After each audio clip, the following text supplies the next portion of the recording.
Ukraine today is joined by the head of Polish Solidarity Fund office in Kyiv, Mr. Markijan Żelak. Mr. Żelak, welcome to Ukraine today. Hello.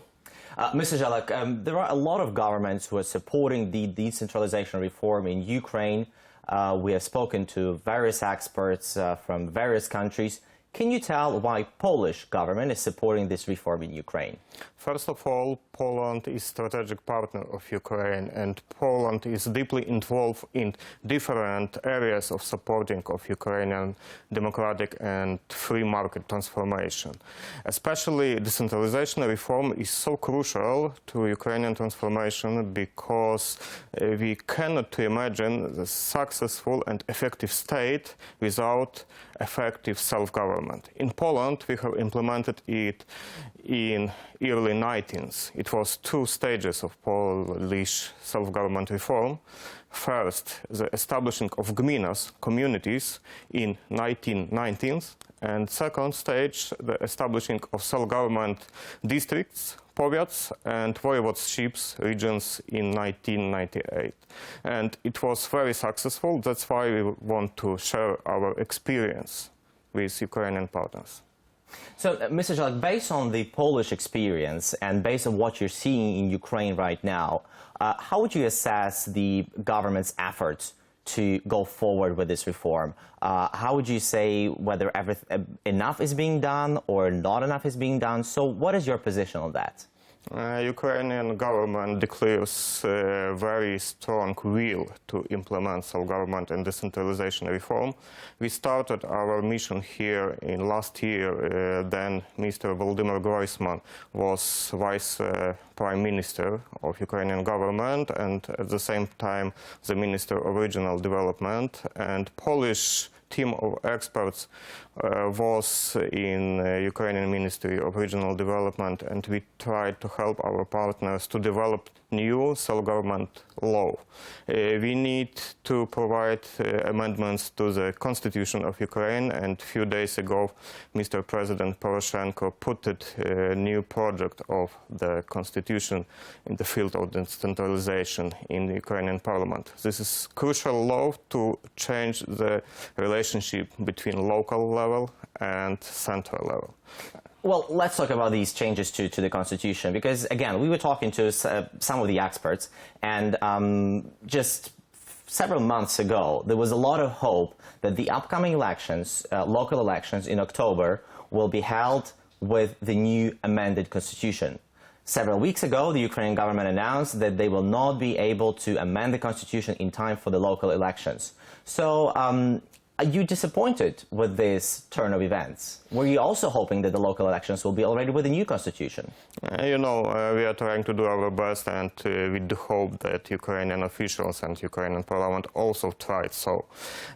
In Poland, in early 1990s, we had a very easy political situation because we had constitutional majority in the parliament, and we can see that in Ukraine the situation at the moment is much complicated.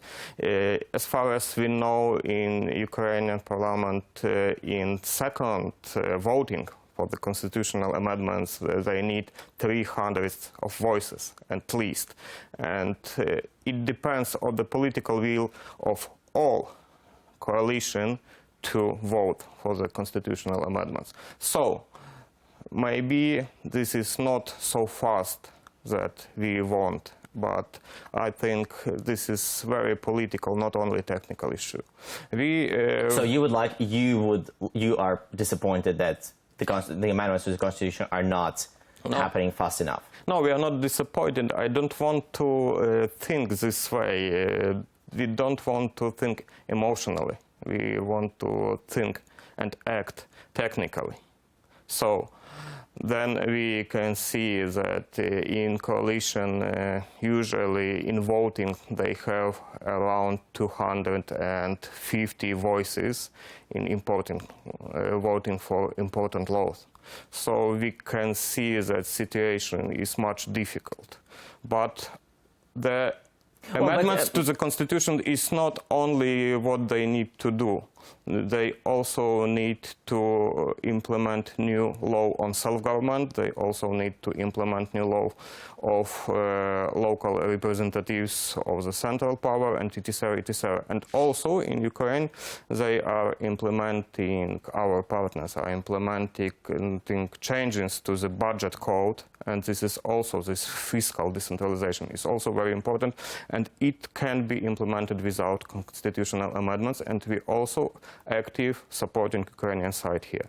Well, talking about the changes to the budget code, I understand that the changes to the budget code have already been implemented, that the fiscal decentralization is already in place, that some of the other crucial laws, for example, the law on voluntary amalgamation of local communities, has also been adopted.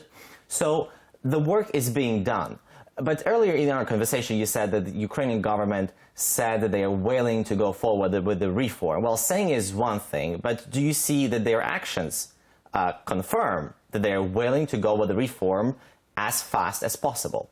So if we are talking about the budget decentralization, it was only first step during voting for the budget for 2015, but this is not finished yet.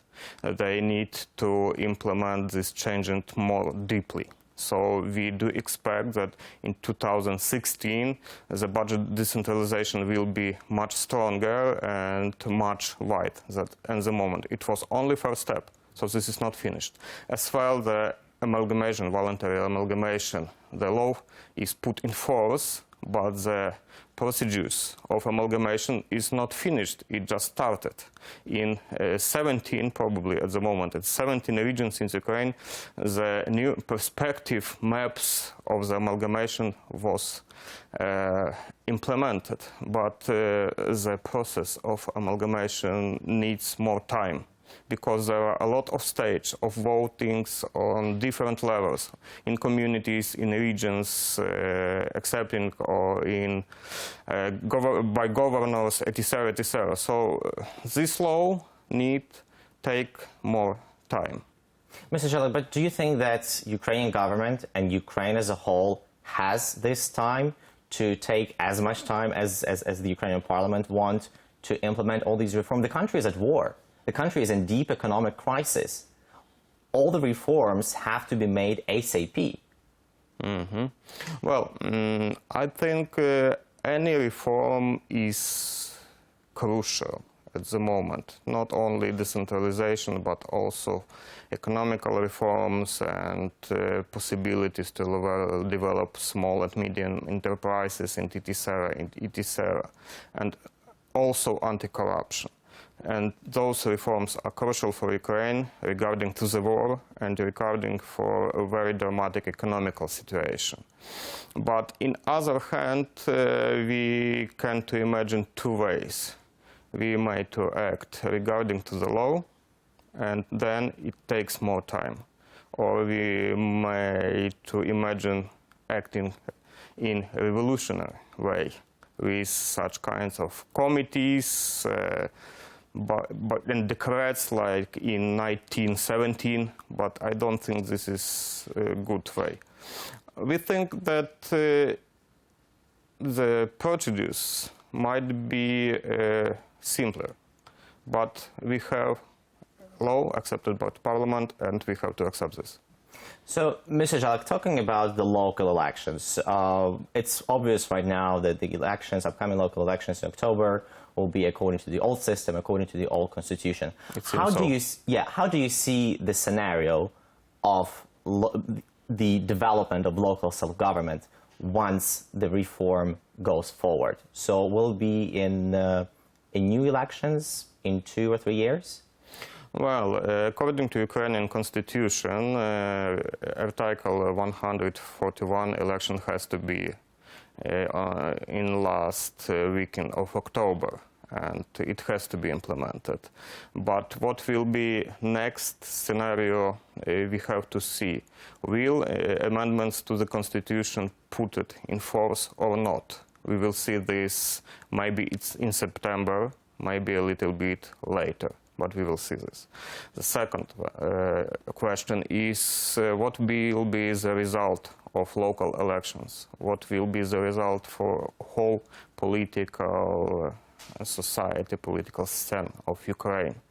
And after that, we will be in a position to say what will be next step. Mr. Żelak, many thanks for coming to us and talking to us.